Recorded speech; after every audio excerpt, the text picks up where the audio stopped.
8:41 minutos, 7:41 en las Islas Canarias, y comenzamos nuestra tertulia de hoy. Pero antes, permítanme que les haga una recomendación. ¿Sabían ustedes que su piel necesita protección tanto por dentro como por fuera?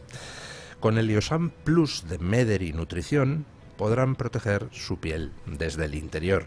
El Liosan Plus es un complemento alimenticio rico en antioxidantes tan potentes como la astaxantina, rico también en vitaminas y minerales, luteína y extractos botánicos de última generación.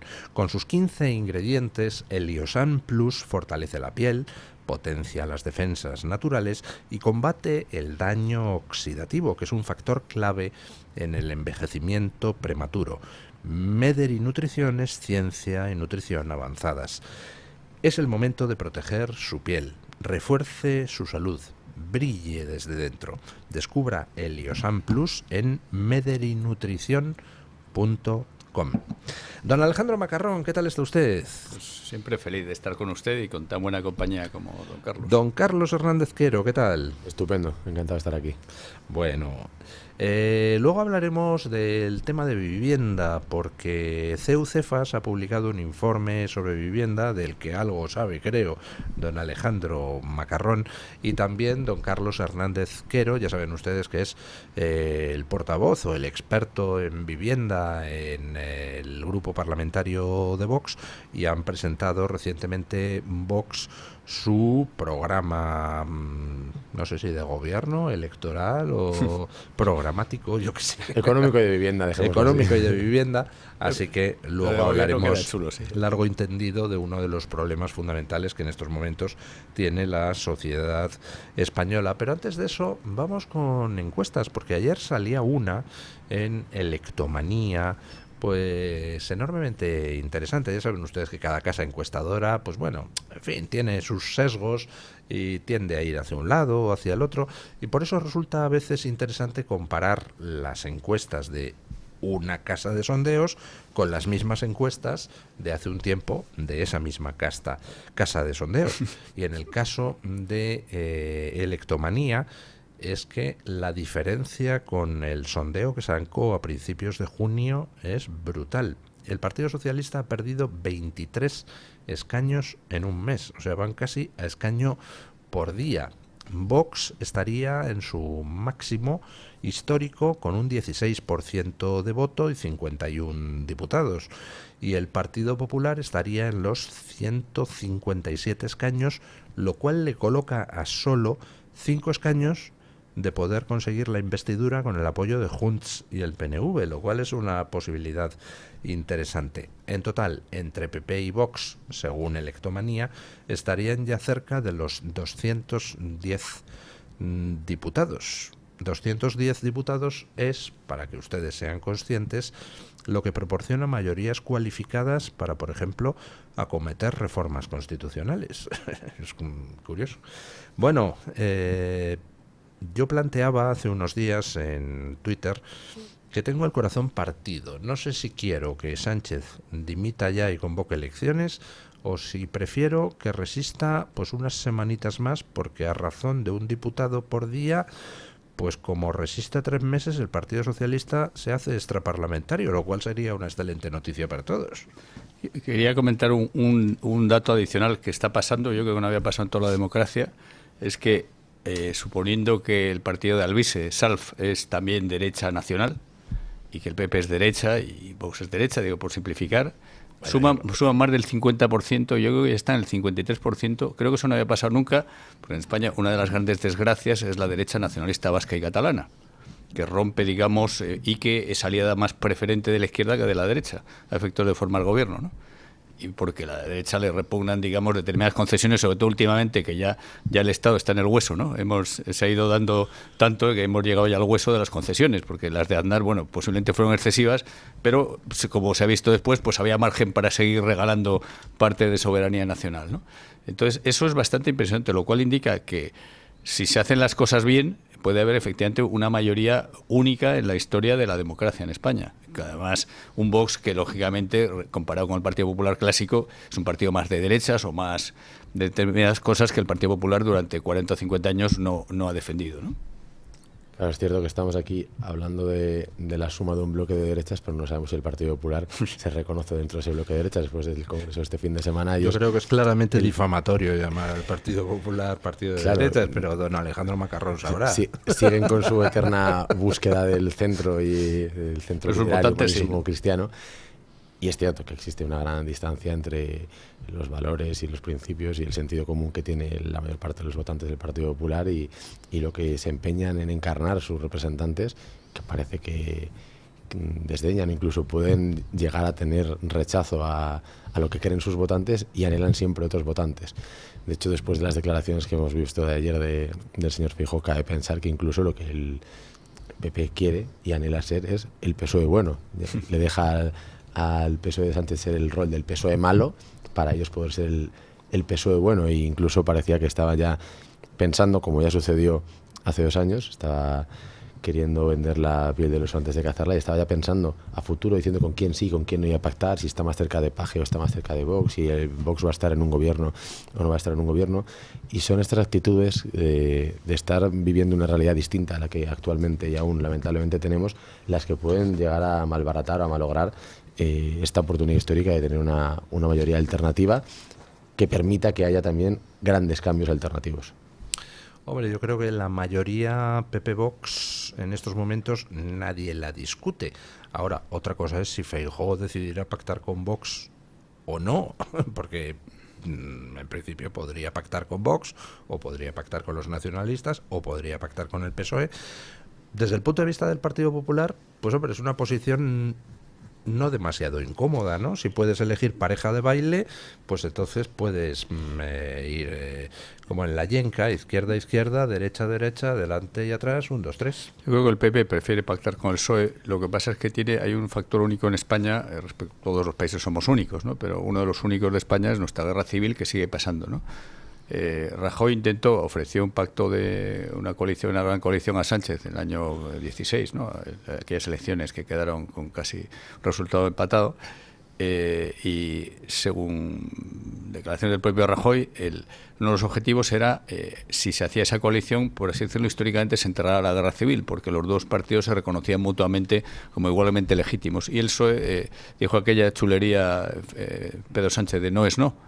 ¿Y qué parte de no es no han entendido y tal? O sea, porque entonces se le acaba el discurso de la guerra civil. O sea, se hace impacto, o sea, digamos que eso es de las cosas que pueden ayudar a que el acuerdo de gobierno sea con Vox, porque la izquierda se niega en redondo. Otra cosa es que haya una catarsis en el PSOE y hagan una metamorfosis y se impongan los Paje. Pero con el PSOE Classic sigue siendo mucho más mayoritariamente pro discurso de la guerra civil.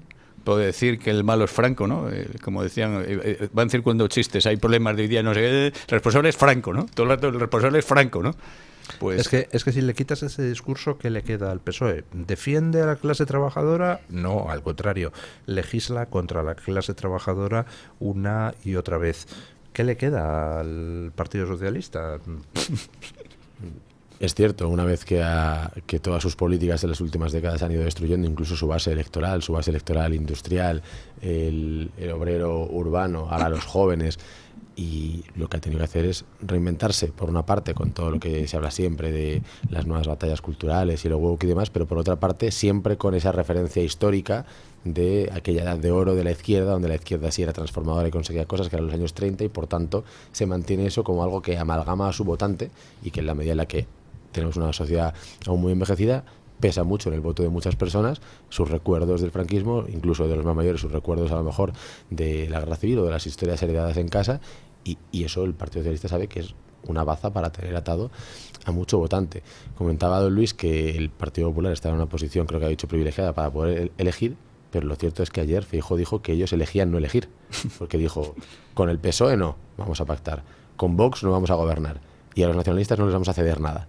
Entonces uno dice, vale, se acaban de quedar solos, el partido que le está dando las encuestas, 155 escaños, acaba de decidir que no quiere hacer absolutamente nada. No, pero eso desde el punto de vista de la táctica electoral dice, pues yo voy a gobernar como en estos momentos están gobernando, pues yo qué sé, Mañueco en Castilla y León o López Miras en Murcia. Es decir, gobierno solo, no tengo mayoría y luego pues llego a pactos con quien me apetezca y según la opinión pública me lo permita o no me lo permita, ¿no? Es una gallegada de libro, ¿no? Ya que Feijóo es porque no me quedo ni me mojo. Otra cosa es luego lo que luego haga, ¿no? Pero bueno, sí, volviendo a lo que decía don Carlos, la verdad es que es impresionante. Por ejemplo, una de las grandes banderas últimas es el feminismo, ¿no? Y ahora resulta que tenemos puteros por todas partes relacionados con el PSOE. No solo eso, sino que el suegro del número uno, del presidente, dicen que, digamos, regenta locales de prostitución. Regentaba o regentó. Es decir, que esa ligazón, y luego hemos visto casos, lo que ha pasado en Alcalá de Henares estos días, ¿no? Esa violación que parte al parecer de un centro de menas y entonces mucha gente sale indignada a la calle y les reprimen de una forma, digamos, brutal, ¿no? Como suele ser ese tipo de represiones. Pero bueno, ¿con quién están? O sea, que hay violadas de primera y de segunda. O sea, si el violador o presunto violador es un inmigrante, entonces no pasa nada. Y cuanto más inmigrante, más alejado sea, digamos, culturalmente y lo que sea, pasa menos. Pero ¿qué clase de racismo también es ese, no? Es decir, ¿qué pasa? ¿Que son de segunda? ¿Son menos responsables? A ver, pronúnciense. ¿Ustedes quieren que Sánchez dimita ya o que continúe y siga el PSOE bajando? Yo creo que aquí no tienen que primar los intereses de partido. Si uno dijera, ¿a qué le interesa a Vox? Pues si Vox está en la última mes que usted ha escrito subiendo y subiendo y el Partido Socialista bajando, le interesará acudir a las elecciones en la mejor posición posible. Lo cierto es que Vox no se creó para esto, sino justamente para todo lo contrario, para anteponer los intereses de España, y como está clarísimamente visto, está ligado los intereses positivos de España con la desaparición del Partido Socialista de la escena de poder, no digo de Sánchez, sino del Partido Socialista, pues cuanto antes pueda llegarse a este punto, mejor será para España. Ya, pero precisamente yo hacía la pregunta porque si mañana convoca elecciones Sánchez, pues el Partido Socialista va a sufrir un varapalo enorme. Pero si las convoca dentro de un mes, el varapalo va a ser todavía mayor, con lo cual, ¿qué interesa? ¿Esperar un poquito para que el Partido Socialista, a ver si tenemos suerte y el Partido Socialista es extraparlamentario? ¿O? Yo diría de todos modos que no conviene lo de las expectativas muy altas y las conjeturas, que en este país ya nos hemos dado unos cuantos golpes pensando que durante semanas ha sido, porque durante la primavera parecía que en cualquier momento se iba a convocar elecciones. Esta vez sí que sí, El Mundo o no sé qué otro periódico tenía la exclusiva o la iba a sacar la semana siguiente, que iba a suponer la desaparición. Y bueno, lo cierto es que la capacidad de resistencia de este gobierno y la capacidad de seguir huyendo hacia adelante es bastante fuerte. Ojalá me equivoque, ojalá pueda venir aquí dentro de poco y decir, oye, Carlos Hernández estaba aquí diciendo que no iba a haber elecciones y las ha habido, y haber sido un pésimo adivino será una grandísima noticia, pero lo cierto es que yo creo que habiendo llegado a casi mitad de julio, es fácil poder superar el verano y ver luego qué pasa en otoño, y pensemos y actuemos con la situación actual. Y pensar y actuar en la situación actual es estar preparado para cuando pueda haber elecciones, que creo que Vox vive desde hace muchísimo tiempo en una continua campaña, con viajes por toda España, con presentaciones de programa, con una actividad que mantiene de puntillas a su gente y a su votante. Y pensar, por tanto, que lo que hay que hacer es, a la espera de que se puedan convocar elecciones o a la espera de que pueda haber una moción de censura, preparar el terreno para que sea cada vez más irrespirable la situación para este gobierno y para que cuando haya unas elecciones lo que pueda haber no sea una alternancia sino un cambio verdadero de políticas y de rumbo. Damos por descartada... Yo esperaría una semana, porque yo estoy haciendo cuentas y creo que todavía le daba para convocar elecciones al último domingo de agosto. O sea, repetir la jugada de la otra vez a julio, pero a agosto, ¿no? No sé si esta vez ya acabaría todo el mundo, ya habría vuelto casi todo el mundo de vacaciones, pero aquella jugada que fue extraordinariamente hábil por su parte y extraordinariamente dañina para un proceso electoral limpio y para las vacaciones de mucha gente, o sea, fue realmente una cabronada, con perdón si se permiten decir estas palabras en este espacio de gente educada, fue una auténtica cabronada el convocar elecciones a finales de julio, pero le salió bien por los pelos, consiguió la mayoría suficiente desguazando media España. A ver, yo creo que cada día que está Sánchez en el poder, ahora mismo es una degradación más para España. Lo que no sé efectivamente cuál es el resultado mejor, más estable, si dura un poco más o dura un poco menos. Ahora está la famosa ley Bolaños, que estamos a 2 semanas así de aprobarse, que es un auténtico horror. O sea, realmente se están haciendo cosas que no tienen un pase por ningún lado y cada día que pasa es peor. O sea, que no lo sé que es mejor o peor. Bueno, vamos a ver, esperemos. En cualquier caso, ustedes están ya preparados para las elecciones y son mañana, ¿no? Sí. Bueno, si fueran mañana nos tienen que haber avisado hace un poquillo, pero, no, pero sí. Si Sánchez disolviera hoy, las elecciones tendrían que ser a principios de septiembre ya. Yo calculé cómo fueron las otras al menos, que fue, creo que fue, no sé si el 28 o 29 de mayo fue el último, fue el domingo electoral. Sí. Entonces, se anunciaron el lunes. Sí, y pasaron como, no sé, era son 8 semanas son.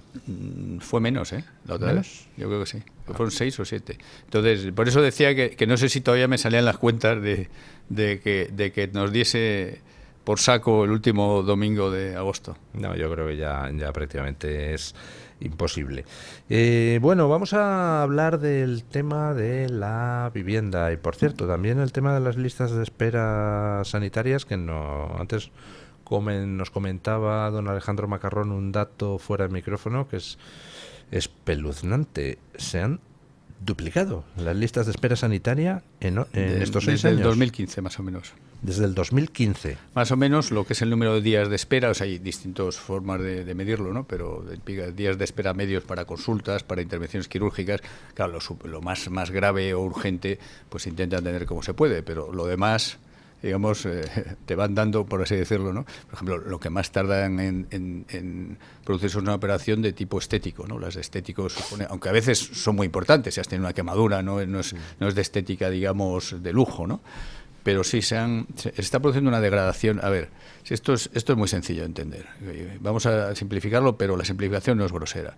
El invierno demográfico, o sea, una sociedad en la cual muere más gente de la que nace, pues tiene muchos problemas y acaba desapareciendo.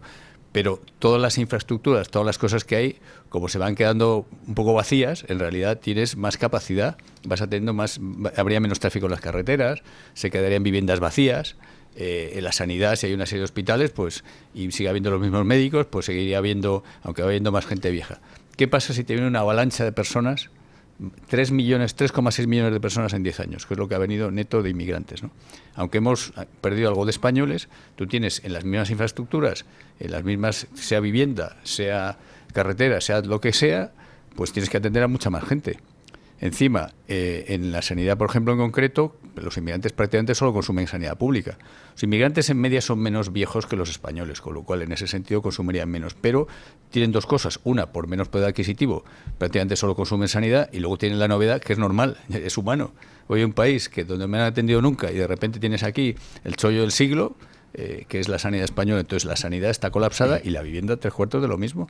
Pues hacemos una pausa y vamos con el problema de la vivienda. Bueno, lo primero de todo, información de interés general. ¿Dónde puede la gente descargarse el informe del CEU-CEFAS sobre la vivienda en España? En Internet, que ponga eso en Google. Informe CEU-CEFAS Vivienda. Vale, ¿y dónde puede descargarse el programa de vivienda de Vox? Programa económico y de vivienda de Vox también en Google y lo encontrará sin ningún problema. Muy bien, dicho lo cual, aunque me parece que ya usted lo ha avanzado antes de la pausa, don Alejandro, el problema de la vivienda es que, 1, no se está construyendo vivienda, 2, está entrando gente de fuera a saco, con lo cual, pues es mucha más gente para un parque de vivienda que sigue siendo igual, con lo cual pues la vivienda se ha convertido en un bien escaso. El informe lo quise titular los 5 jinetes del apocalipsis habitacional, pero mentes más sensatas me dijeron, ponle un título un poco menos friki, ¿no? Y quedó pues el problema de la vivienda, el problema y soluciones o algo así, ¿no? No me acuerdo bien del título, pero identificamos 5 factores, de los cuales la puntilla es la inmigración, sin los cuales los otros anteriores también son un despropósito, pero sin eso, a fichas iguales, pues irían sobrando viviendas, que son, primero, como decía, la dificultad de construir, el tema del suelo, o sea, todo lo que hay en España relacionado con la construcción del suelo es un auténtico contradios. Se tardan en media entre 10 y 15 años en transformar suelo en vivienda, y eso es que no tiene ningún sentido, habiéndose resuelto todos los problemas tecnológicos, habiendo mejores arquitectos que nunca, mejores programas informáticos, todo lo técnico es mejor que nunca, y resulta que se tardan 10 a 15 años. El Hotel Palace pone un cartel en Madrid, el Hotel Palace, que se tardó en construir un año, en 1915 o por ahí, ¿no? Entonces, tienes un problema, digamos, relacionado con la construcción de vivienda, el suelo, la recalificación, todo tipo de trabas. Hay un problema fiscal, que ese es general para toda España. O sea, los impuestos en España, desde que murió Franco, el Estado ha pasado de gastar el 19% del PIB a gastar el 45%. Entonces, eso al final llega por todos lados, a la vivienda en concreto también, pero le llega de forma directa o indirecta, con IVAs, con todo tipo de trabas, tasas. Eso encarece el precio y quita renta a los ciudadanos.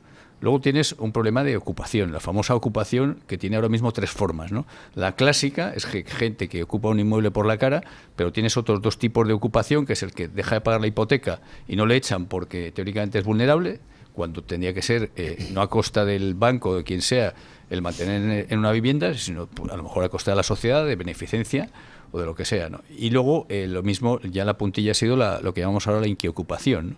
Que es que hemos vuelto a que es imposible echar a un inquilino moroso. ¿Ven? Entonces, ¿eso a qué lleva? Bueno, eso de hecho está dañando muchísimo a las clases populares, que son las que teóricamente la gente que tiene pues una nómina más precaria, tiene un empleo más precario, es el que cuando alguien quiere alquilar una casa, pues no se atreve, ¿no? Y luego tienes otros 2 factores, uno del que no se habla nunca, que es la desestructuración familiar, cada año con los divorcios, el divorcio masivo que hay en España. Vamos a ver, antes la gente salía de casa de sus padres, se casaban, prácticamente todo el mundo salía en pareja casada, con lo cual ocupaban una vivienda. Ahora muchos salen, la gran mayoría de los jóvenes se emancipan solos, no se emancipan, con lo cual ya tienes de entrada necesidad de más viviendas y luego cada divorcio te genera una necesidad de una vivienda. Pero la puntilla, como decíamos, es el tema de la inmigración. Incluso con esos 4 factores seguramente no pasaría nada si no fuese porque te están viniendo y sobre todo, ojo, no están viniendo en todas partes, están viniendo en Madrid, en los grandes sitios, ¿no? Otra de las estupideces que se dijo sobre la inmigración es que iba a llenar la España vacía, ¿no? Los inmigrantes son más urbanitas incluso que los españoles, como es lógico. Te vas a un país que no conoces de nada, ¿dónde se va usted? ¿A un páramo? Pues ¿dónde iríamos cualquiera? A una gran ciudad. Entonces, en Madrid, por ejemplo, pues han venido en la Madrid ciudad 120.000 inmigrantes, más o menos el año pasado y el anterior.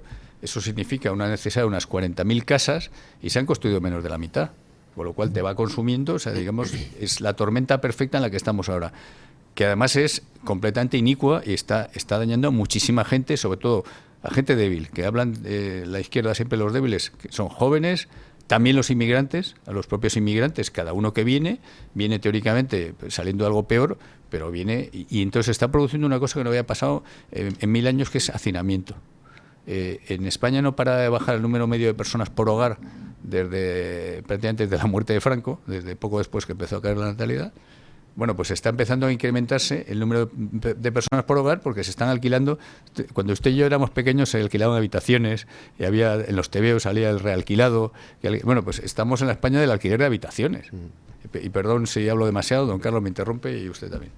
No, yo no puedo estar más de acuerdo con el diagnóstico que ha hecho Alejandro Macarrón. Además tuve el placer de poder estar en unas sesiones de seminario que finalmente alumbrarían el informe de Alejandro, y yo comparto todas las causas que hay detrás del problema de la vivienda actualmente, con los precios ya superiores a la crisis del 7-8, con niveles de esfuerzo familiar para poder pagar el alquiler o la hipoteca superiores a los de aquel momento, que estaba en el imaginario como un momento mítico de desembolso increíble para las familias, pero actualmente hay mayor endeudamiento, mayor esfuerzo fiscal, mayor cantidad de años necesarios para poder adquirir una vivienda, mayor cantidad de renta y bueno, es efectivamente porque hay un desajuste absoluto entre el número de viviendas disponibles y el número de personas que solicitan una vivienda. Esto tiene 2 partes de la ecuación. Una parte son las casas y otra parte son las personas, y es que hemos tenido menos casas y más personas.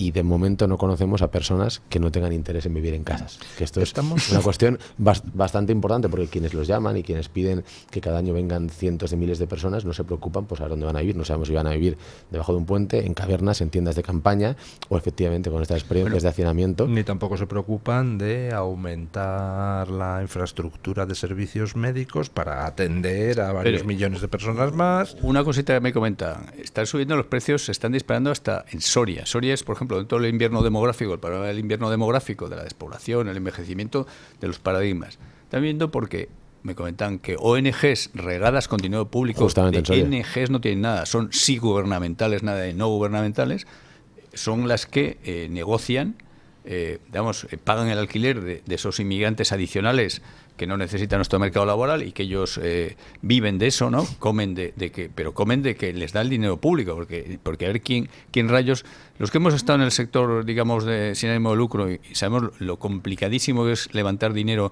sin ánimo de lucro, que la gente te apoye un proyecto sin ánimo de lucro, resulta que están forrados. Creo que lo dijo Elon Musk, que era el timo del siglo, porque de no gubernamentales no tienen nada. Perdón. Entonces, eso, yo cuando me enteré eso, es que no daba crédito. Es que está subiendo, insisto, una de las ventajas teóricas del invierno demográfico es que el problema de la vivienda desaparecería en todos los sitios que se van quedando despoblados. Y Soria es un paradigma de eso. Bueno, pues no. Y no solamente en los sitios despoblados, sino también en la franja de edad de acceso a la vivienda. Yo recuerdo del informe de Alejandro que hay un dato, a ver si lo digo con precisión, creo que dice que respecto al año 2004 hay 4 millones menos de españoles entre los 20 y los 39 años, que es la edad en la que una persona o adquiere su primera vivienda o se emancipa, alquila, etcétera. Claro, si algo bueno tendría entonces el invierno demográfico sería que al menos el problema de acceso a la vivienda, de esa primera vivienda de la vida de una persona, desaparecería. Y sin embargo tenemos el mismo parque inmobiliario, como se ha mencionado aquí, que en el año 2008, pero que ha pasado mucho peor situado, porque muchas viviendas siguen estando en lugares en los que cada vez viven menos personas, cabezas de comarca, pequeñas y medianas ciudades, más envejecido, para más personas.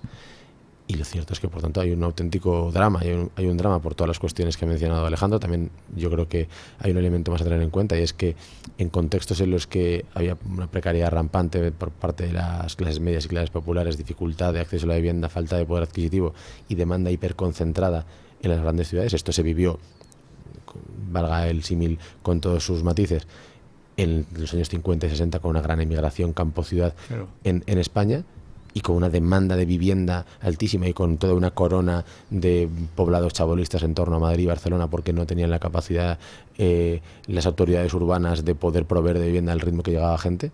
Eso se solucionó con una política de vivienda protegida que permitió entre el año 61 y el 75 levantar casi 4 millones de casas, y entre el 58 y 2008 6,8 millones de casas para una población que en algunos casos se fue a dormir chabolista y se despertó propietaria de un piso de propiedad horizontal.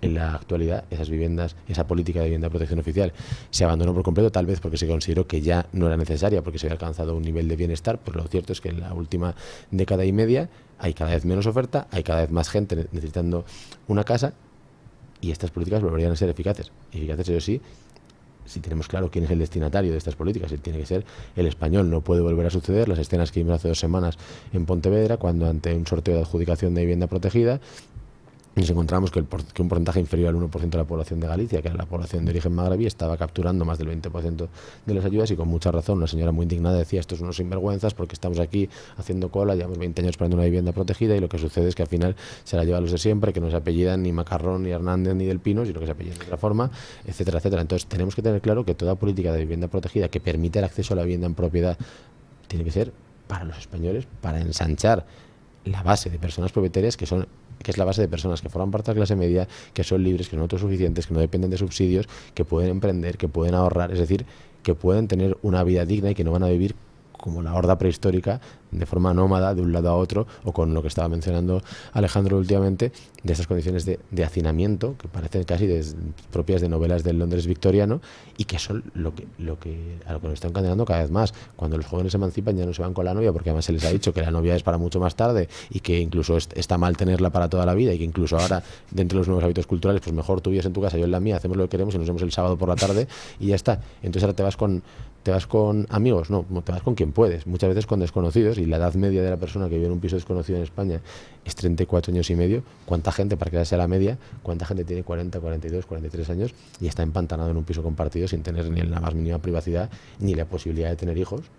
Y de nuevo aquí el principal perjudicado, además de las personas con menos renta y los jóvenes a nivel nacional, es el inmigrante. Estamos viendo de nuevo el revival del piso patera, y es el piso por el que antes se podía sacar X cantidad, ahora si se trocea por habitaciones, que puede vivir en cada habitación una familia de inmigrantes. Esto no les parece mal a los que han hecho la ley de vivienda. No les parece mal absolutamente nada que sea asumir la responsabilidad sobre las políticas que uno defiende. A mí hay una cosa que se me escapa en todo esto, que es, estamos viendo cómo en España se ha montado una macrotrama de corrupción en torno a la obra pública brutal, donde el Partido Socialista pues disparaba a todo. O sea, allí donde había una obra ponían el cazo para llevarse una parte, quizá una parte para el partido, otra parte para las cuentas personales de los intervinientes. Vale, ¿por qué no han querido hacer vivienda? O sea, si es muy goloso, y de hecho durante muchos años en España ha habido unas macrotramas de corrupción ligadas a la construcción de vivienda brutales. ¿Por qué han dejado que se pudra el problema de la vivienda, pudiendo haber entrado ahí a saco, aunque fuera también para robar una parte, ¿no? Yo estoy convencido que es una cuestión ideológica. O sea, ahora mismo ya todo el mundo entiende que en la situación actual, con este desajuste tan gordo y con este déficit cifrado en 600.000 viviendas por parte del Banco de España, pero que necesitaríamos hasta 4 millones de viviendas hasta el año 2039 si se mantiene la situación demográfica en España, lo que hay de fondo es que durante mucho tiempo se ha estigmatizado la construcción porque se ha vinculado a la propiedad, se ha vinculado al pelotazo, se ha vinculado a una cultura con la que se quería acabar, que era la cultura del pisito. Queríamos que viéramos todos de alquiler, y había algo de fondo que unía y amalgamaba a toda la izquierda, que era la idea del decrecimiento. Y no tenemos que seguir construyendo, no tenemos que seguir creciendo, hay que ir hacia lo contrario. Las políticas de construcción dañan también el medio ambiente y no es necesario. Bueno, pues han generado que un bien que es necesario para todos se convierte en un bien artificialmente escaso. Yo me planteo, aquel que piensa en los intereses de la mayoría social ante una crisis de vivienda como la actual, ¿qué debería hacer? Facilitar todos los medios para garantizar la provisión de vivienda a gran escala para todo aquel que necesita una vivienda. Y esto quiere decir poner suelo a disposición, agilizar los procesos de transformación del suelo, terminar con este laberinto de trabas, de trámites, de burocracia, de bloqueos que llevan a que se tarde efectivamente, como se mencionaba, entre 10 y 15 años para poder entregar una vivienda desde que se planifica, acabar con una ley como la ley de vivienda y con los decretos previos de amparo de la ocupación y de la inquiocupación desde el decreto 11-2020, que han hecho que desaparezca el 50% de la oferta de vivienda en alquiler en los últimos 5 años. Esto es una auténtica barbaridad. Bueno, pues los que son amigos de lo, o dicen ser, porque claro, la distancia entre el hecho y entre lo que se dice y lo que se hace es muy grande. La distancia entre lo que se promete y lo que se quiere es muy grande. Si alguien de verdad está preocupado en España por las condiciones de vida de las clases populares y las clases medias, tiene que garantizar que en España haya vivienda. Y esto quiere decir construir, rehabilitar y recuperar para la oferta de larga duración, la residencial, toda aquella que está ahora mismo o vacía, o en el temporada, o en el turístico, o en el de habitaciones, porque los propietarios que tenían esas casas antes en el mercado ahora han decidido que no quieren tenerla porque no les merece la pena la incertidumbre y la inseguridad jurídica a la que les ha condenado este gobierno. Con lo cual bastaría con acabar con esa incertidumbre y esa inseguridad jurídica para que volvieran inmediatamente al mercado casas que ahora mismo no están. A ver, vamos a hablar ahora de Hayek, los socialistas de todos los partidos, ¿no? Porque les habéis dado cera a la izquierda, pero la gran mayoría de las comunidades autónomas tienen competencias muy, vamos, que yo sepa, Aznar intentó liberalizar el suelo, dijo, vamos a ver, mientras no se demuestre lo contrario y haya verdaderas razones objetivas, pues todo el suelo es urbanizable. Claro, la inmensa mayoría no se urbanizaría, pero España es un país que tiene suelo por todas partes, en casi todos lados. Desde luego Madrid, a lo mejor Barcelona tiene Tibidabo y tal, pero Madrid, lo que es la Comunidad de Madrid, sigue teniendo muchísimo suelo, ¿no? Bien, cerca de infraestructuras. ¿Qué pasa? Que sigue siendo, incluso en comunidades como la de Madrid, sitios donde gobierna el PP desde siempre, pues tampoco se han construido muchas viviendas. O sea, al final, o asumen los mismos las mismas trabas mentales de los demás. Por ejemplo, una cosa que creo que pasa ahora mismo, tú vas a construir un suelo, te dicen, una parte tiene que ser para vivienda protegida, que luego no se construye, porque no se está construyendo, pero es como un sobrecoste. O sea, al promotor le hacen faenas por todas partes. O sea, son trabas, lo mismo da igual que la administración sea de un partido o de otro. O sea, se está haciendo por todas partes. O sea, digamos que yo no sé si es un tema ideológico o que estamos también en manos de unos funcionarios que como no les va nada en ellos, y al final tiene enfrente una persona que cree que se va a forrar, no sé si es la envidia española, y yo no, porque yo tengo mi sueldecillo que no está mal, pero me quedo ahí, no tienen ese sentido de la urgencia, no están sufriendo eso. Entonces, realmente hay muchas cosas que sí tiene culpa el Gobierno Nacional, la ley esa de alquileres, que es una auténtica demencia, ¿no? La protección a la ocupación, pero muchas otras respecto a construir, que desde luego en las comunidades del Partido Popular se puede haber agilizado muchísimo más. Hombre, antes hemos hablado del asunto de las listas de espera sanitarias. La sanidad está transferida, ¿no? Sí, exacto, está transferida. Perdón, volvemos ya a eso, pero por dar un último ejemplo, la operación Chamartín de Madrid es una cosa que ha estado casi siempre la Comunidad de Madrid en manos del PP, el Ayuntamiento en manos del PP.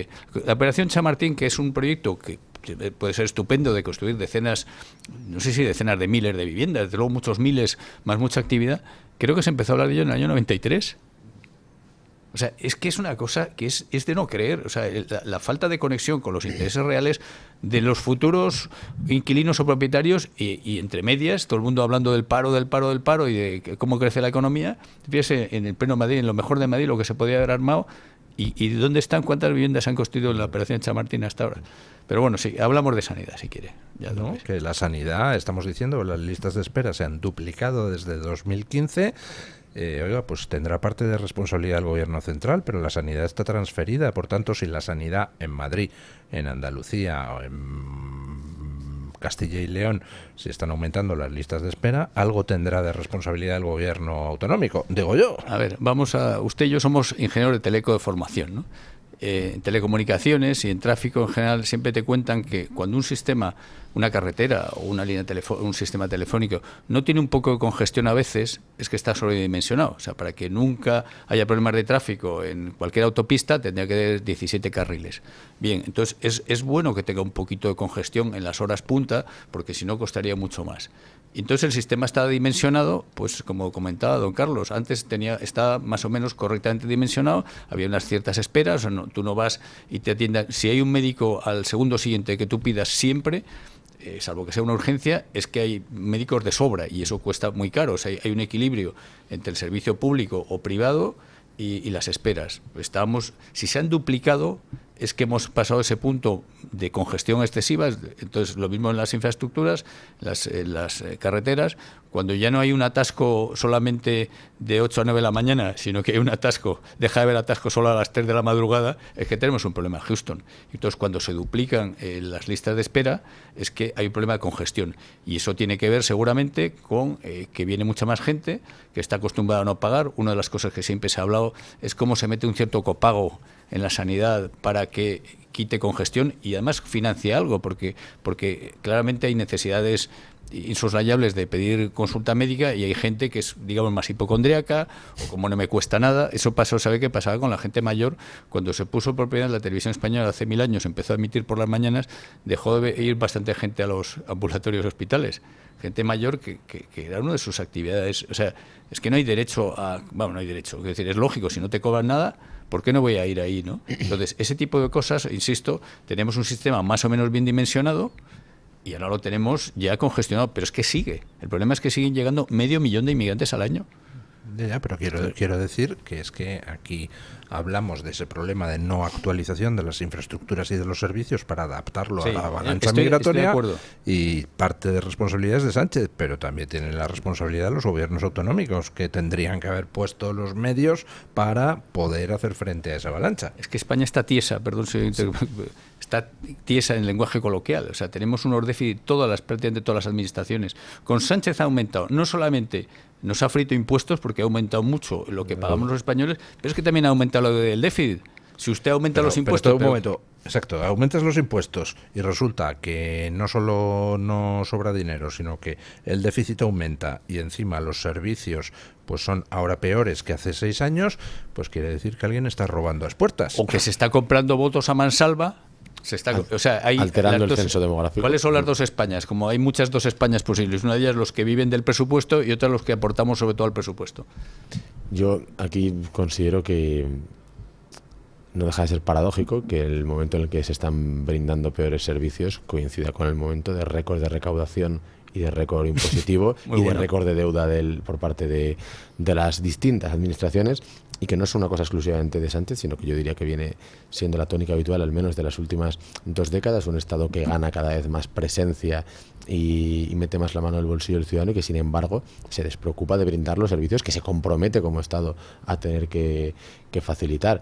En este caso concreto, antes mencionábamos que la inversión en infraestructuras per cápita en España es 1/3 de la que era hace 20 años y la población ha crecido. Es decir, tenemos unos servicios sanitarios, escolares, de cercanías pensados para un país con muchos menos habitantes.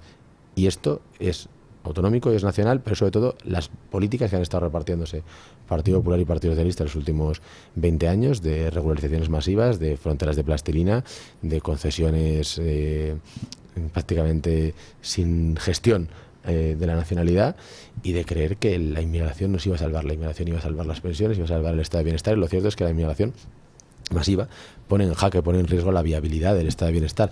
Particularmente pone en jaque las redes de solidaridad con los españoles más vulnerables, los que necesitan precisamente la atención en los servicios brindados por el estado de bienestar, y que actualmente ven cómo otros les desplazan. Porque cuando uno va a urgencias con miedo, con tensión, con incertidumbre, ve que tarda mucho más, y que los nombres que están llamando antes de que le llamen a él son nombres que no le suenan familiares, porque son nombres que no se han escuchado en España durante muchos siglos, y que sin embargo van antes que él.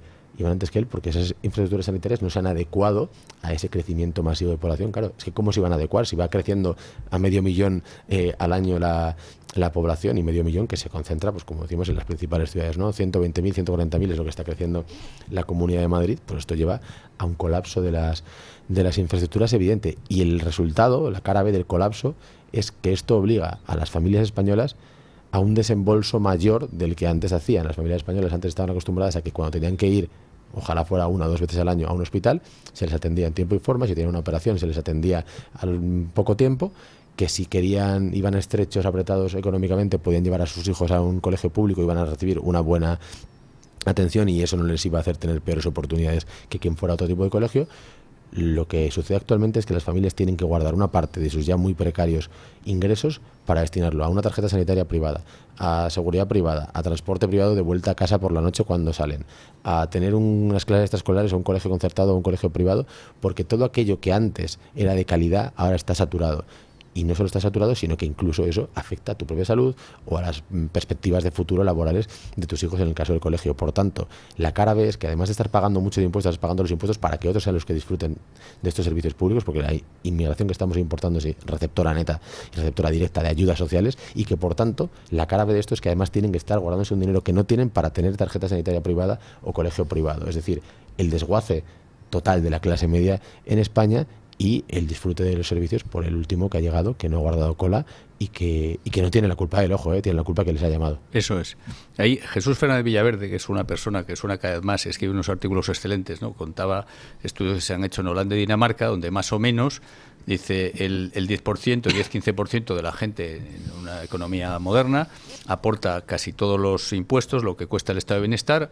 Hay otro 20 y pico %, la que, digamos, aporta más o menos lo que consume, y hay una gran mayoría que consume más de lo que aporta.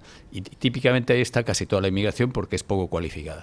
Pero esos estudios están hechos en Holanda y Dinamarca, donde no hay encima el exceso de inmigración que hay en España.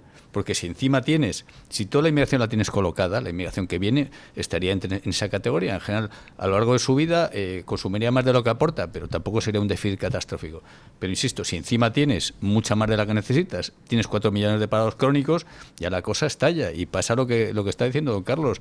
Dice, recauda cada vez más, hay cada vez más déficit y encima peor servicios, pero dice, oye, si estuviésemos viviendo en jauja, oye, pues tenemos déficit, pero ya lo pagaremos. Pero es que es todo a la vez mal. O sea, mire, y sobre la enseñanza, una de las cosas, el tema de la inmigración que está pasando, en realidad hay una especie de trilema. Como la gran mayoría de la inmigración es poco cualificada, viene de personas, mucha gente con menos estudios, y además puede haber un batiburrillo de idiomas, ¿no? Puede haber hoy día una clase en la cual haya gente de muchas procedencias.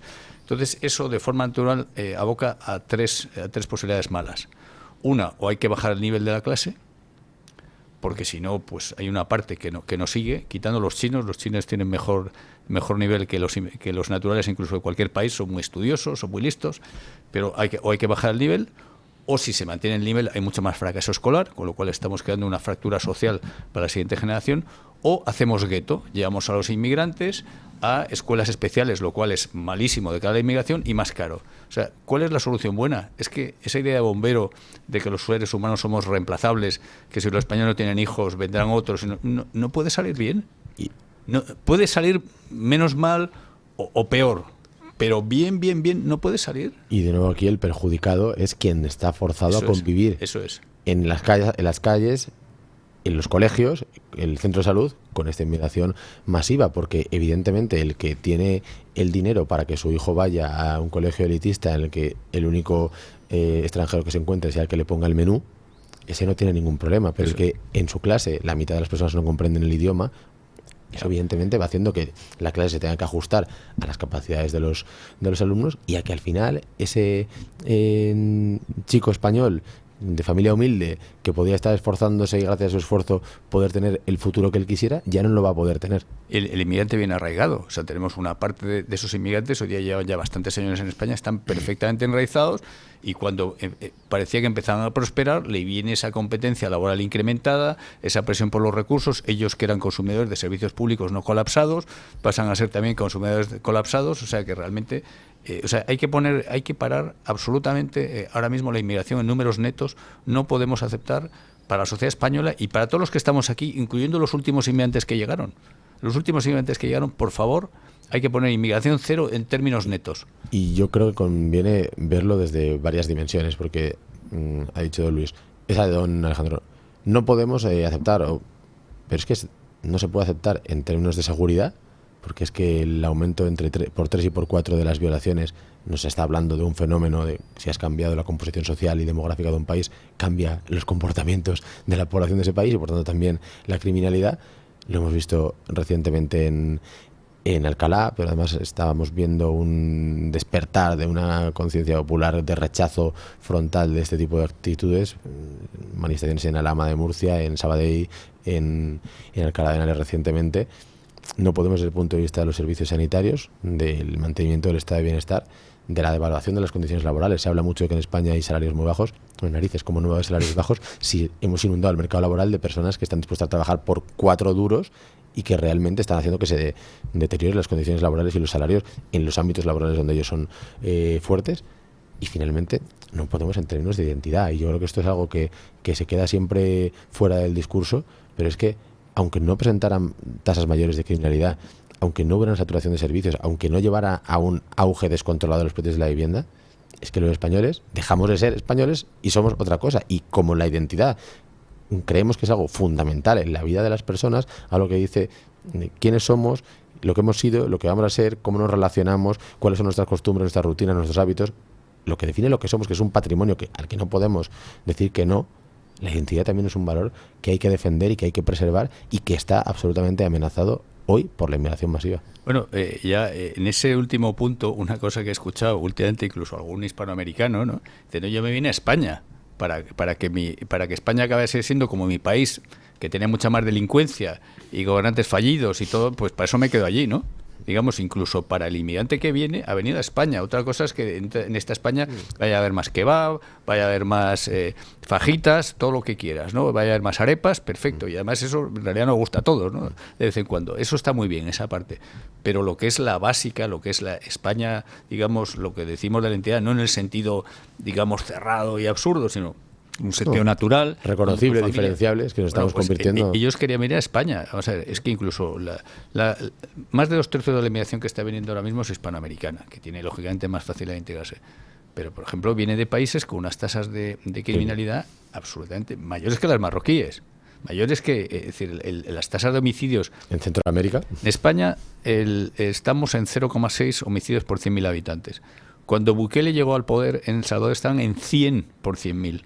100 por 100.000, nosotros en 0,6. Era el caso más alto, pero en una Colombia pueden estar en 25 o 30, en México, en Centroamérica, en Brasil.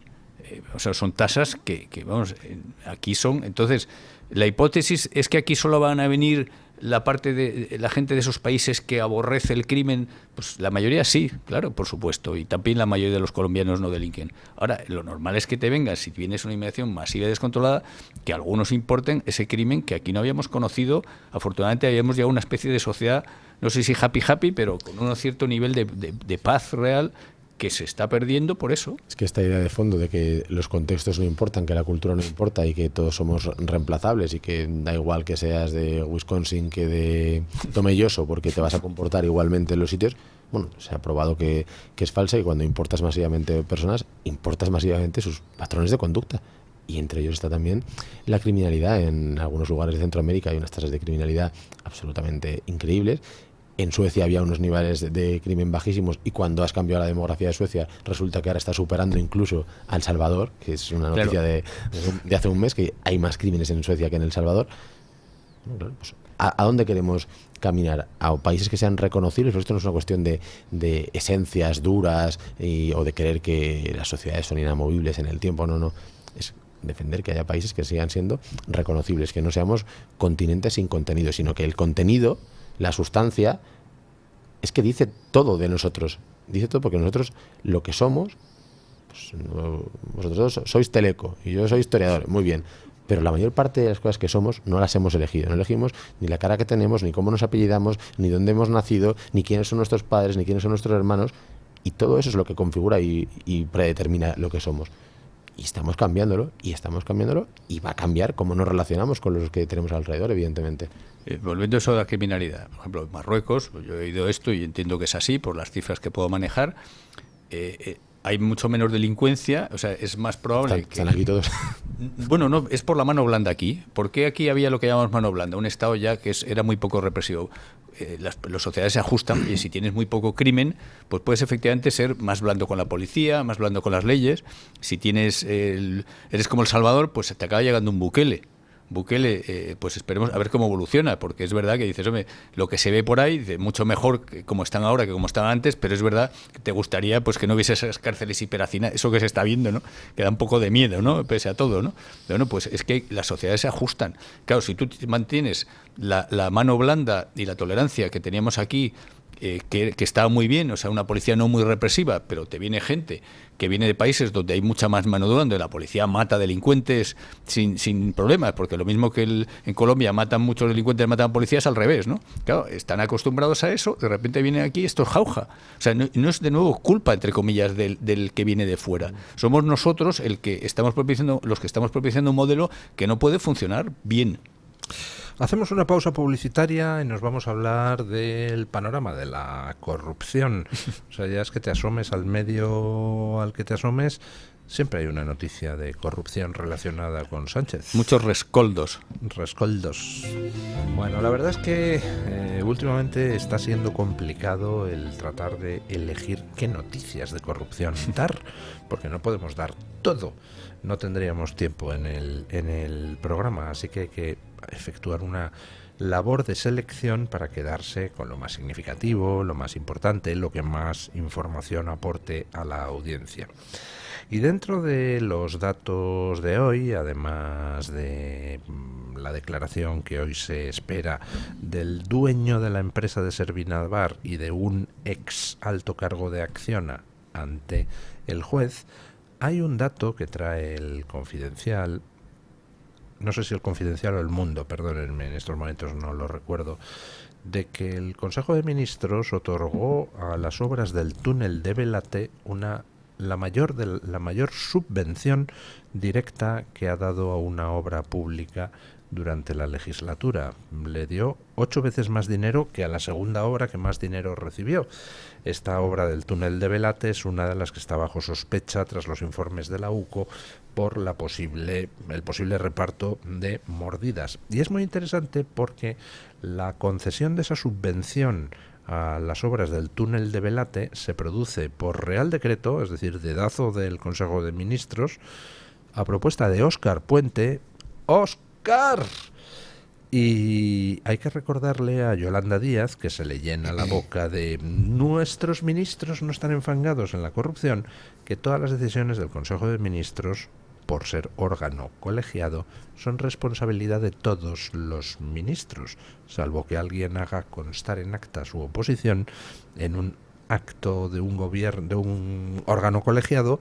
Todos los miembros del órgano son corresponsables. Así que, querida Yolanda, si hay corruptelas en asignaciones directas de dinero por parte del gobierno de Sánchez, te vas a comer tú también el marrón.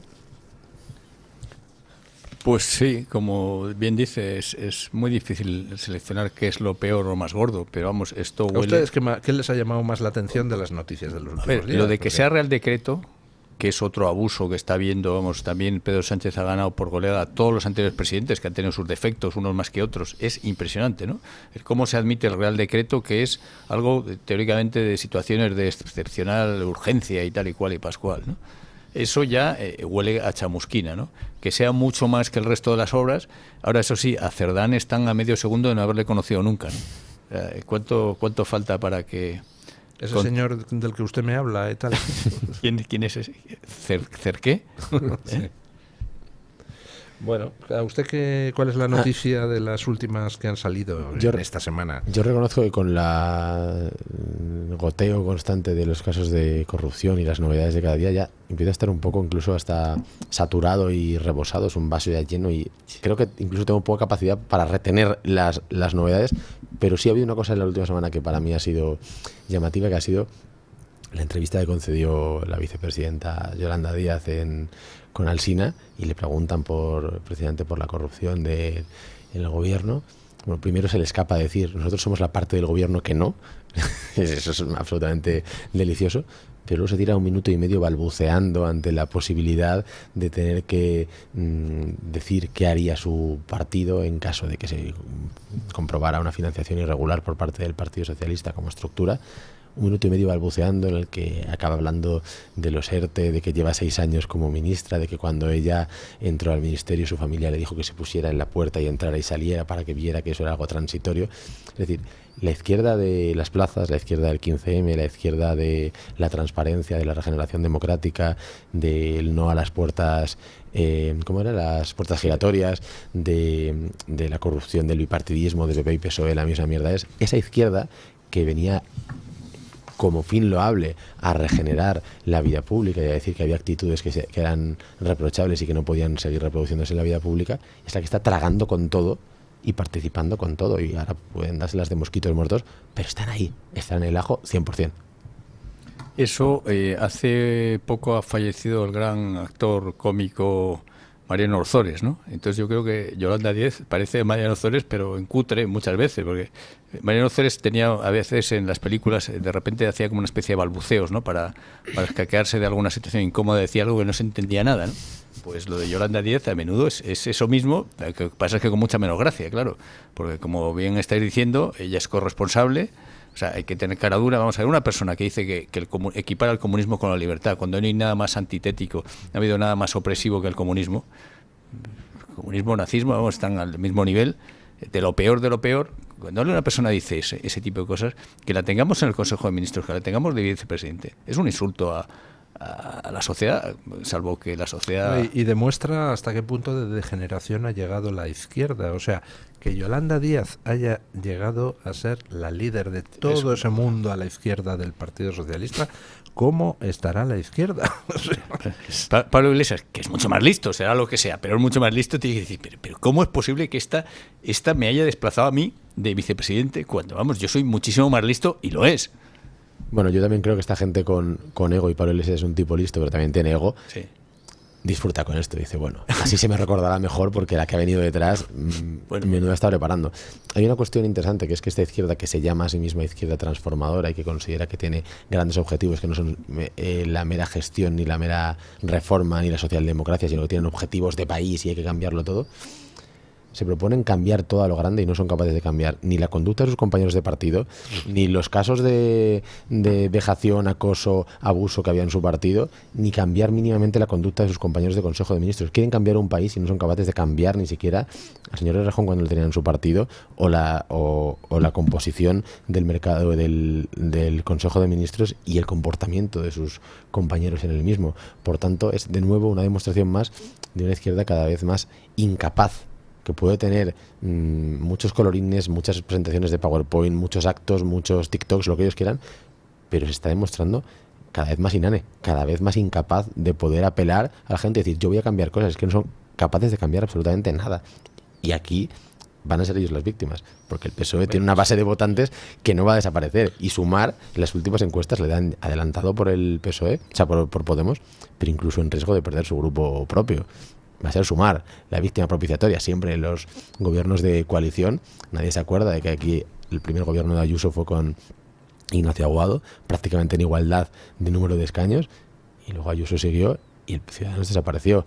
Ciudadanos gobernó con el Partido Popular en Andalucía y luego se quedó en la estacada. El PSOE rentabilizó todos los posibles aciertos del primer gobierno de Sánchez y Podemos fue el que pagó el pato. Y Sumar va a pagar el pato. Sumar va a pagar el pato, no lo va a pagar el PSOE. Así que... algunas referencias históricas de Sumar, ahora que estamos en los días que acabamos de pasar, ¿no?, de las celebraciones LGTB, son peores que pederastas, dijo Marx sobre la homosexualidad. Es un vicio burgués patológico, dijo Stalin. Es una perversión capitalista, dijo Mao. Un homosexual no puede ser revolucionario, dijo Fidel Castro. El trabajo los hará hombres, dijo el Che Guevara. Existe la cura contra la homosexualidad. Eso que les han criticado a ustedes los de Vox por lo de las terapias de conversión, eso dijo Salvador Allende. Esas son las referencias de esta señora que estuvo el otro día envuelta en la bandera del arcoíris. Son unos jetas astronómicos. O sea, todo lo que predican cuando llegan al poder es absolutamente mentira. O sea, prometen el oro, la libertad, la prosperidad. Sin irnos tan lejos, hay una cita que a mí, la verdad es que me hizo mucha gracia, no la cita en sí, sino la no reacción de la izquierda. Evo Morales, ¿recuerdan ustedes aquellas declaraciones de que comer pollo hormonado provoca calvicie y homosexualidad? ¿Recuerdan aquello? Absolutamente. Yo estaba estupefacto, digo, ¿saldrán en tromba los de la izquierda española a criticar a Evo Morales? ¡Pues no! Bueno, ha pasado con todo el espectáculo de puterismo de Ábalos y demás, ¿no? Ábalos, la verdad es que yo por Ábalos tengo cierta debilidad, ¿no? Porque hay ese vídeo donde le preguntan, ¿y usted ha pagado alguna vez por sexo? Y dice, dice, hombre, si es que no me daría ni gusto. No me daría ni gusto. Dice, yo no, lo ha pagado usted. Exactamente. Sí, esa es la respuesta real, ¿no? Lo ha pagado usted. No, pero efectivamente Ábalos tiene algo de personaje pícaro, simpático del siglo de oro español, ¿verdad? Tiene ese desparpajo del jeta vocacional. Es de Torrente, o Torrent, ¿no? Después de que el personaje que ha encarnado ese tipo de arquetipo es el Torrente, ¿no? El brazo tonto de la ley. La verdad es que hasta se parece. Pero sí, la pregunta que usted nos ha hecho es que ha venido a pillarnos. ¿Cuál es la corrupción más importante? Pues no sabemos. Es que hay tantas y continuas, ¿no?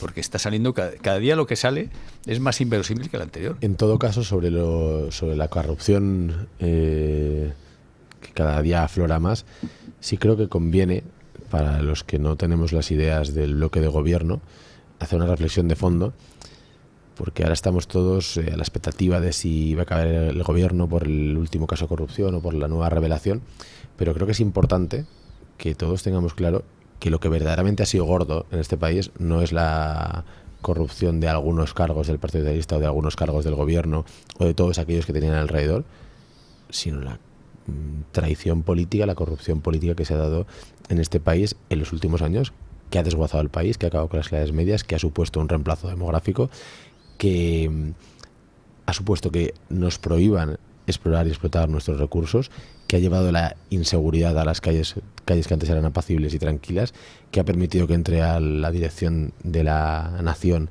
Bildu, que ha permitido la amnistía de quienes hayan dado un golpe de Estado, que ha permitido que los comunistas estén en el gobierno. Es decir, todo esto es infinitamente peor e infinitamente deben rendir infinitas cuentas mayores que por las de la corrupción. Y yo reconozco que a mí, deseando que cuanto antes caiga este gobierno, me daría mucha rabia que el motivo por el que caiga este gobierno sea la corrupción económica de algunos altos cargos y no la corrupción política, porque lo que se vendría a decir, a fin de cuentas, el aprendizaje colectivo sería: con tal de que nos robes, puedes destruir un país. Y yo prefiero que me roben un poco y que no me destruyan el país, la verdad. Es como lo de Al Capone, ¿no? Que cayó por impuestos y no por un criminal en masa. Yo es que coincido. O sea, me gustaría ver a Sánchez en la cárcel por traidor a España. O sea, por haber traicionado a España con todos los enemigos interiores y exteriores. Ahora, como parece que eso no es posible, al menos de momento, nos contentamos con esto, está claro. Nos contentamos con que vaya a la cárcel, aunque sea por haber pagado pocos impuestos. Me da lo mismo. En la crisis anterior, que en parte se debió también a esa corrupción sistémica, además de los dos grandes partidos, con las cajas y demás, el gran escándalo fueron las tarjetas Black de Caja Madrid, que era el chocolate del loro, pero vamos, chocolate, era nada comparado con lo que se robó. pero eso fue lo que llegó al alma a la gente, y sobre todo los que habían pagado cosas no recomendables, o los que habían hecho no sé qué, o habían sido cargos de Hacienda, pero resulta que decían que no sabían que eso no se declaraba, y ese tipo de cosas, ¿no? Pero yo lo recuerdo y dice, pero vamos a ver, que la crisis anterior nos costó como 500 o 600.000 millones de euros, de 500 a 700.000 millones de euros de más deuda pública. Eso es lo que costó la crisis anterior en dinero y luego en sufrimiento masivo. Y lo importante de 500 o 600.000 millones son, no sé cuánto se gastaron las tarjetas Black de Caja Madrid, 5 millones de euros, 10 millones, no sé cuánto sería, ¿no? Pues esto es algo parecido, ¿no? Realmente es impresionante cómo nos fijamos en la espuma y no, como dice usted, en la tradición. Es decir, comprarse de un gobierno a unas personas, a unos delincuentes, que resulta que se han presentado a las elecciones y que pueden vender su voto para hacerte presidente al gobierno, para que a cambio de que tú les sueltes y además digas oficialmente que nunca han delinquido, yo creo que caben pocas corrupciones mayores que esas. Bueno, aquí, ¿cuál sería la máxima corrupción en este programa? Pues no dar la voz a los oyentes, hombre, que son los más importantes. Doña Carmen. No dar la vox, ¿no? No, lo importante es que hablen y que nos cuenten lo que opinan, y para eso nosotros lanzamos una pregunta esta mañana, que era la siguiente: si Feijóo tuviera que pactar el gobierno tras las próximas elecciones y los números le dieran y le permitieran elegir, ¿con quién cree usted que pactaría Alberto Núñez Feijóo su investidura? Atención a las opciones: la primera, Vox; la segunda, Junts y el PNV; la tercera, el PSOE; y la cuarta no lo sabe ni él. ¿Qué votan ustedes? La cuarta. No lo sabe ni él. ¿Concuerda usted también? Sí. Bueno, pues don Luis, hay mucha gente que apuesta por esa, pero de momento está ganando con un 38% de las opciones la opción del PSOE. Iba a decir de ese bipartidismo, pero que realmente vendría a demostrar que hay un partido único, ¿no? Que es el PSOE rojo y el PSOE azul, que es el de Alberto Núñez Feijóo. El 26% de los encuestados apuesta por Junts y el PNV. ¿Cuántos apostaban por el PSOE? 38%. Hay un 26% que apuesta por Junts y el PNV. Hay un 24% que coincide con nuestros contertulios, que dice que no lo sabe ni él. Y hay un 12% que apuesta por Vox. Porque, según hemos visto... La opción menos votada es la de que pactaría con Vox. Así es. Y fíjese que hay algunos comentarios que lo explican, como por ejemplo este de Fernando Carrasco Streamer, que en Twitter hace este comentario aludiendo a lo que ha dicho Feijóo, algo así como sin cordones sanitarios, entre comillas, pero con Vox no y con este PSOE tampoco. Añade Fernando que está muy, muy perdido, y lo peor es que todos juntos, entre aclamaciones y proclamaciones, vamos acelerando hacia el barranco. En Twitter me encuentro con otro comentario de 20.1 que dice que pactará antes con PNV y Junts, con la tolerancia del PSOE, antes que con Vox. La única idea política de Alberto Núñez Feijóo es el gatopardismo. En YouTube, más publicaciones, en este caso de Blanca White, que dice: Feijóo anda liadillo, pero si apareciese ese PSOE bueno que tanto gusta al PP, pactará una buena boda. Feijóo sueña con este enlace y lo desea para toda la vida, porque el amor es así, don Luis. ¿Quiénes somos nosotros, no, para juzgar ese amor de Alberto Núñez Feijóo con ese presunto PSOE bueno que yo creo que no existe?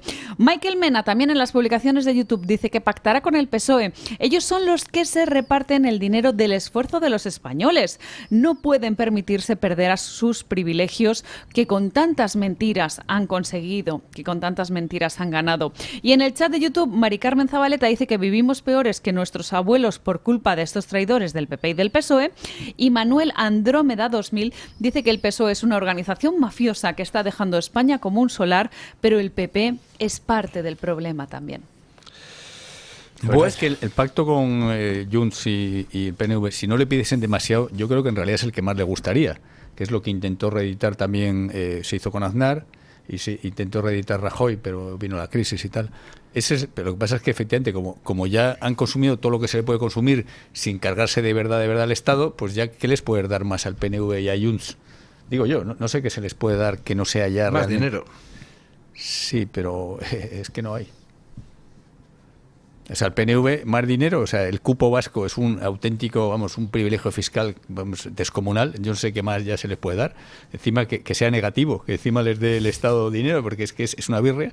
Y no, la parte por ejemplo, Rajoy les concedió el que se embolsara el País Vasco el Eso IVA es. de los productos fabricados en el País Vasco que se venden fuera del País Vasco en España. O sea, puestos a conceder, o Rajoy también concedió que las triangulaciones fraudulentas que hacía Volkswagen a partir de su fábrica de Navarra, pues ahí perdonarles el IVA que se ahorraban, y entonces poner una Es cosa que reza el Padre simbólica Nuestro, perdona nuestras deudas, se decía antes, ¿no? Como nosotros perdonamos. puestos a dar, va a ser por dinero, hombre, pagan los españoles, total. Bueno, pues nada, la verdad es que me sorprende que haya tan poca confianza en que, puestos a poder elegir, Feijóo le dé por pactar con Vox. Pero fíjese usted, don Luis, qué interesante es lo que querrían quizás los votantes del Partido Popular, que se definen como derecha, y otra cosa es lo que dicen los líderes de ese partido, ¿no? Hay una diferencia entre lo que querrían y lo que creen que va a ocurrir, que también es muy importante, ¿no? Esa diferencia que le ha pasado, bueno, que ha tenido a lo largo de su historia muchas veces el Partido Popular encima de la mesa, ¿no? Que se avergüenza a veces de esos votantes que no le gustan cuando les dicen que tienen que virar hacia la derecha con políticas conservadoras. Sí, el Partido Popular es un partido que en ocasiones parece que sintiera asco por sus propios votantes. En fin. Bueno, muchísimas gracias, don Alejandro, muchísimas gracias, don Carlos Hernández Quero, muchísimas gracias, doña Carmen, por traernos la voz de los oyentes, y ponemos punto final a la tertulia con don Paco Linares, que hoy nos quiere hablar de políticos, de promesas y de hechos. Buenos días, don Paco. Buenos días, don Luis del Pino. Y que sepa usted que tanto a María José, a mi compañera doña María José Rosado, como a un servidor, nos encanta que usted haya vuelto. Estas 2 semanas hemos disfrutado de doña Carmen Carbonell y de los habituales contertulios. Gracias dobles. Hoy a usted y a doña Carmen Carbonell. Como ya dije, don Luis, usted sabe hacer banquillo. Y paso al pensamiento y comentario de hoy. Los partidos políticos no hacen mejores personas. En el PSOE, la gente honesta, con ética, o vive amargado o es un inmoral. Y si es una persona con ética y talento, se marcha o lo echan. Ejemplo, Paco Vázquez, Florian Mora Alcaraz, 2 grandes hombres. En el Partido Popular se encuentra uno con buenas personas, pero con un comportamiento que tira a la izquierda, viniendo de arriba, claro. Ejemplo, Mariano Rajoy, que liberó al etarra Bolinaga y no quitó la ley de memoria histórica, etc. En Vox me he encontrado con gente muy trabajadora y un sentido íntegro de la moral, como es don Juan Carlos Cuevas Dawson, primer teniente alcalde de Mija. Y continúo en la Costa del Sol, concretamente en Estepona.